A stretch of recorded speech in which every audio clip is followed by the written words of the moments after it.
Okay, this is the second video in using Google Tools for our PTSA group. This one's going to cover Google Email or Gmail. We're going to look at how to read emails that you received, how to archive them, how to create brand new emails and address them, create attachments and send emails. And there'll be a couple of settings to take a look at for sending and processing your email, and how to create a contact list. So let's get started. I've already logged into Google with my OAHS PTSA address. So now I'm going to go to email. I can either click here on the email link, or I can click on this box and select mail. Either way, I'm going to end up at the same screen, so I'll be here at my inbox. This is all the email in my inbox. In addition to that, I've got some controls over here, such as folders, compose to create new email. I've got a list of contacts, which we'll talk about later, and then a few controls here, such as if I have multiple screens full of emails in my inbox, I can use these to go back and forth through all the email. And then there's some settings and things we can do here with the little gear button. In my inbox here, you can see I've got a list of who sent me the email, and then the subject of that email, and then finally the date that the email was sent. So let's get started. Let's read one of these emails. So if I go to an email of interest, I'm going to click either on the subject or the sender, and I've got an email here to read. The basic anatomy of the email here is I've got the subject up above, I've got the date it was sent, I've got who it was sent from and who it was sent to. So you can see in this case, this came through our exec board group. It wasn't sent directly to me, but sent to everybody, and it came from the president. We can see the information that was sent. Looks like it's something from the state PTA down here to the bottom, and that's it. So once I'm here, I've got a few things. I can read the email, and if it's something that I need to send on to someone else or send a response back to, I've got a few controls over here over to the right. This button is reply, so if I click on that, it will allow me to reply, and it's going to send create a new email with all this existing information to the president, to whoever sent it to me, and will allow me to add some information and send that email. So I click on reply, I come down to the bottom, you can see, I'm sorry, I was mistaken, this was sent from our board, so this will go back to the entire board. It has automatically emailed or put this email address in for me, and I can click down here and start typing.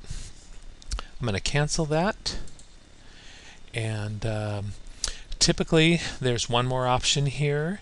And if I click on this little button, the pull down next to the reply button, I can see that besides reply, which is here, I also have forward. Now forward is where you, I'm going to click on that, is where you're going to send this to someone who didn't originally receive it. So I'm going to add a different email address and send the contents as well as whatever information that I want to add to that address. I'm going to cancel that one as well. Of course, you would type all your information right here. And back up at the top, if this email was sent to more than one recipient, in this case it was only sent to the exec board, but if it was sent to multiple, a third option that would appear here would be reply all. And all that does is, if I were to click on, if it did say reply all and I were to click on it, you would see multiple email addresses here. So I would send it out to all the people that originally received the email. Since we have our exec group, we don't need to do that. The group actually does that for us. Cancel that, and that is your basic replying or forwarding email. In addition to looking at and replying to your email, you may want to organize them a little bit. If I go back here to the inbox, you can see that I've got 26 emails in my inbox, and probably don't need to be here. I know these are going to grow over the year, and I don't want to have to go through them and all that. So I can just put them in separate folders off to the side. As you can see over here, there's the inbox folder, and then all of these folders are automatically created by Google. But I created this folder on my own to put information just related to our board, let's say. So let's go through the process of creating that. Let's create another one and say I want to create a folder to put things from, well, how about from Google? So I've got this message from Google. So I'm going to select it. And this option right here will allow me to move it someplace. And these are all the folders that were created for me. Here's the one that I created myself, but I'm going to create a brand new one. So I'm going to click on Create New, and then I would give it a name and select Create. And two things just happened. One is that that message was put into the folder.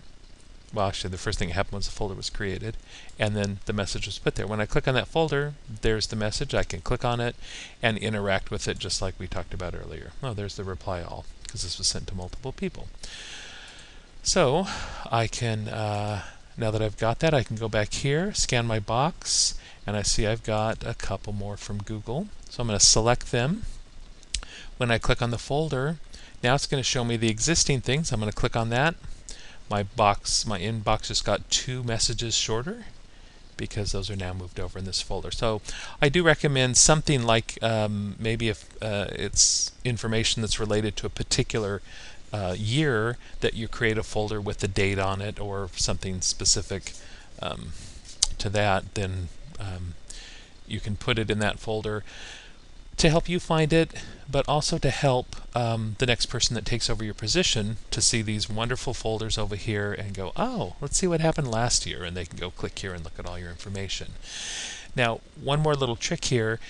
In addition to creating a folder, you can create folders inside of folders. So if I were to create a folder about 2014-2015 board emails, I could go here and let's see, looks like based on this subject that this is some information about our group. So I want to put that a little bit, place a little bit different. So I'm going to create a new, let's see, I'm going to create a new folder, and I'm going to click this button and say I want that folder underneath the folder that I already created. And so I'm gonna call that tech stuff, because this is more of our technical computery kind of stuff. So when I click on that, this folder is going to be created in underneath this folder, or whatever folder I choose. I'm going to click on that, and now I see that this folder has a little arrow next to it. When I click on it, I can see that there's a subfolder. When I click on that, there's the one email that I addressed. So if you want to get super organized, you can create a folder for a year and then create subfolders for the different things we're doing. If it's fundraisers, programs, volunteering, or whatever. That'll make your life a little easier and will definitely make your predecessor's life quite a bit easier. So now we're going to create a brand new email. That's probably the second most important thing. You want to be able to read others, but you want to create your own brand new email. So one note on that. It's important that because each email has a subject, that if you're going to reply with something completely different, if you've got some information that is not related to an existing email, create a brand new one. Don't reply to something, for instance, this email about tablecloths. If you happen to be looking at that and see that this was sent to our board, and you say, oh, I've got to remember to ask the board about buying barbecue tickets, don't reply here. I know it's easy because the exec board email address is already there, but in going through the subjects of emails, I'm going to see a subject of tablecloths, and I'm probably going to ignore it because we already resolved that issue. So your email will not get addressed in a timely manner because the subject didn't pop out as something urgent. So I highly recommend that you create a brand new email. The way to do that is click on the Compose button, and you're presented with this screen. You've got a few options here. We've got the email addresses to send it to. Typically the email addresses you put here are the ones that you're directly asking a question or making some point to, or are involved in the information in the email. So if this is a question to our principal, I would put Mr. Carter's email address here. Now, if I want to include others so they know the conversation's going on and maybe they want to chime in as well, I can click on that CC button, and now I can put other email addresses here. Mechanically, it's all the same. It all goes to their inboxes. They can all see that each other got the email, and they can all reply all or reply just to back to me or whatever. But it's kind of a way to note who the email address is addressed to and then who's just receiving a courtesy copy for their information. There's a third option which I do not recommend using, and it's BCC. Click here. Now it allows me to put this information in, and this is just a sneaky way to basically hand someone an email off to the side. No one else knows that whoever's email addresses you put here got the email. When other people that receive the email do a reply all, it won't go to this person. It's just kind of a sneaky way to send a third party whatever email address you're doing. Don't use this much anywhere, and I would not recommend using it here. I think we're all pretty straightforward and honest and all that stuff, so I wouldn't recommend doing that. So in the two, you can just type your email address that you want to send this to. Because I have already interacted with this email address, Google pops this thing up and lets me click on it. Saves me some typing. If I want to add others, I can just continue typing other email addresses. If I want to carbon copy someone on this, like maybe our exec board, I can put in their email address, and again, don't do the BCC. It's just not good. So I add all the email addresses of the people that this email is directed towards and anybody else who should know about the conversation, and then put in a subject. The subject should be something meaningful to the information that you're going to type in the email. You want to get people's attention. If it's something urgent, you may even want to put the word urgent or we need this by Tuesday or something like that, because the first thing people are going to see, as you can see up here in my inbox, is the subject. And they're going to choose to open it right away or open it later based on what they see there. So a couple good practices, urgent or a due date or something like that, to let people know if it's important or if it's not important. Also, it should be just concise to what the email is about. One note on that: your email should address one subject. So if you have a subject in here of barbecue fundraiser, I recommend that when you go to type the body of your email down here, that you only put information about the barbecue fundraiser. If you add other things to the email, like the dance coming up or some other activity, it may get missed, because the people who are reading this are going to look at the subject and focus on that and answer those questions or think about those topics, and the information about the other things you put in here are going to get potentially lost in the conversation. So I recommend, if you have 2 or 3 things you need to ask, write 2 or 3 emails. It's the same typing for you, except for the clicking to create a new email address and adding a couple emails, or add a couple emails. But just keep it really simple, I would recommend. So put some meaningful email here, or a subject rather, and then type the question, the concern, the idea, whatever it is you have. When you're all done, you can send. There's a few other options. You can attach things from your computer. So if you already have a file, a form, something like that, click on the send button. It's going to open up whatever the dialog box is for your computer, whether you have a Mac or a PC or even a Linux system. It'll look a little bit different, but it's basically the same. You've got move around your folders here, find the file you want, click on open. So now let's attach this. So I click on attach. I see this little progress bar. It's uploading this, and now it's officially attached. So if I were to click send now, the president and the exec board would get a message that includes this attachment that they could look at. In addition to that, although we haven't gone over Google Drive yet, Google Drive is just another place to store files, but it's out on the internet, out in the cloud. So I can attach files there. Click on this button. This goes to my area of the cloud and shows me things that I have out on Google Drive for my account. And I want to attach this logo or multiple things. Click on insert. There's no download time for things from Google Drive because they're already already uploaded. They're already out there, so it just shows a reference. If I change my mind, I can click on this little X and it goes away. I can click on this one for the one I downloaded for my computer and that'll go away. And just to keep it professional, and I probably don't want to send this test message out to all of you guys. And I've got my message. Okay, and I've got my attachment, and I click on send.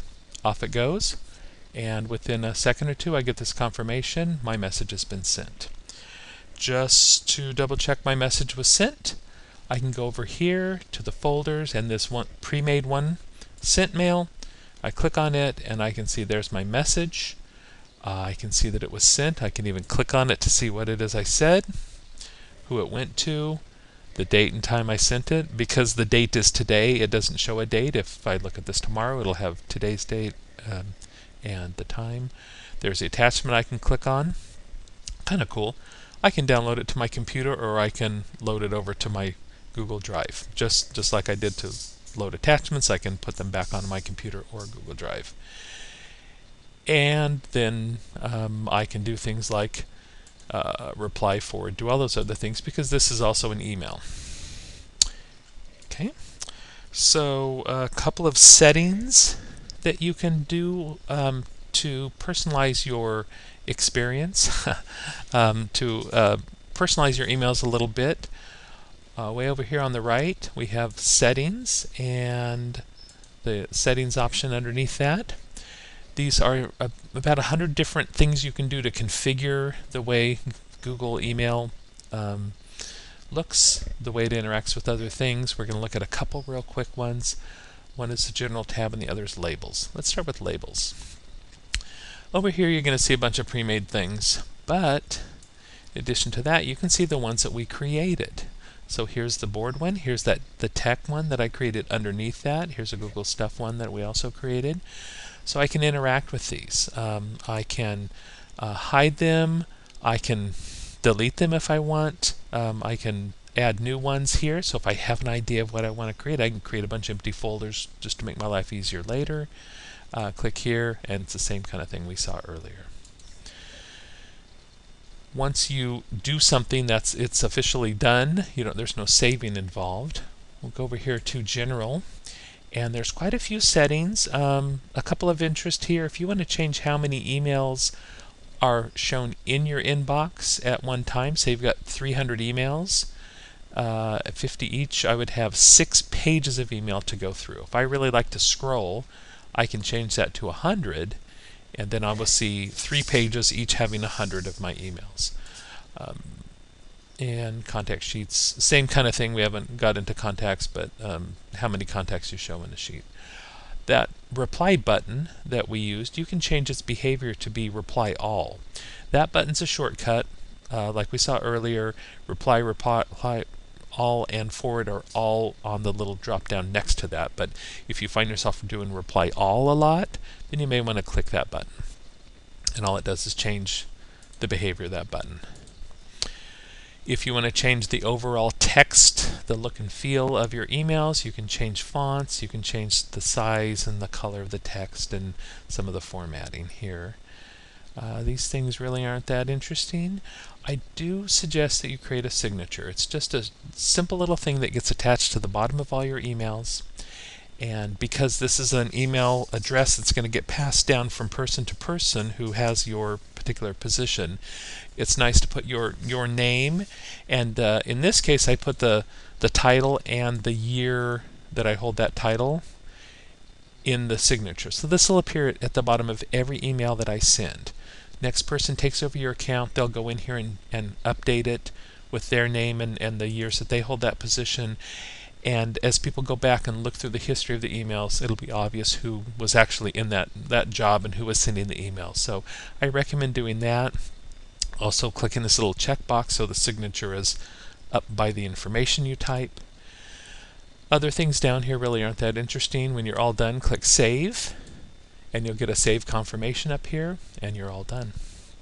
Let's go back out to the inbox, and just to show you that signature, you may have already seen this, the signature automatically gets put at the bottom of every message for me.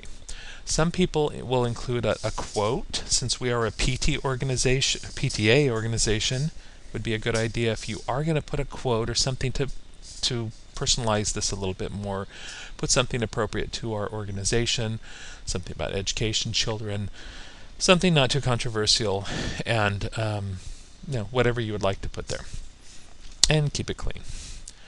Okay, I'm going to cancel that. Okay, one more thing I want to show you.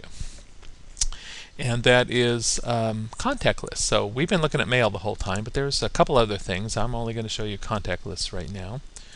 But this is a place to keep organized all the people that you interact with. So if you are in a position where you're dealing with, say, vendors who donate goods for barbecues and things like that, this would be a good place to put their contact information, some notes about interacting with them and such, so that you can refer to it next time, and that so your predecessor can also go in here and find a list of people to contact and how we've worked with them in the past. Very helpful for the future.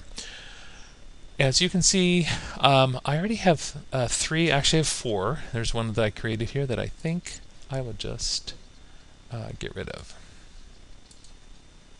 That was just a test. So I have 3 contacts. These were all created for me by Google as I interacted with these people. It had enough information to fill out a little bit of their name information and of course their email address, because I've received or sent emails to these folks. So if I want to go create a brand new contact, I would click here on the new contacts, and I would get a place where I can type a name. I can add a job title and a company if I want. I can include an email address. Name and email address are probably the 2 basic things you want to put in here. But if you're dealing with someone that we work with, like I said, for volunteering, for donations and things like that, it would be good to put some other information like a phone number, an address if that's applicable. This little drop-down button here will even let you add things like a URL if they have a web page. Other phone information, we already have notes and these things already displayed. Over here you can just type notes. You can put dates and times when you interacted with them, what they've donated, what they require if they need a letter or something signed or whatever, or give us a special price. This is a place just to put free-form notes for yourself and for your predecessor. So go through and put in this information. It is, as you go through and build it, it's automatically saved. So when I go back over here and click on my new contacts, you'll see that there's my new contact. Now to update any of these, you just click on the contact and you're back to here, and you can update things, add notes, change addresses or whatever. And there's one more thing that I can do here. Just like we did with our emails, we can create groups, which are kind of like email folders, to group our contacts into things that make sense to us. So if I have, say, Tom here as a volunteer, I can click and I can add Tom to my volunteers list. At that point, Tom is now one of the members of volunteers. So you can see those other 3 email addresses are part of it, board members, and of course I can I can create brand new groups just like we did with making email folders. So you type in a name, it would magically appear over here, and then you can put email addresses or contacts into that. That's basically it. So I hope that is helpful in getting you started in email and managing your contacts, and take care.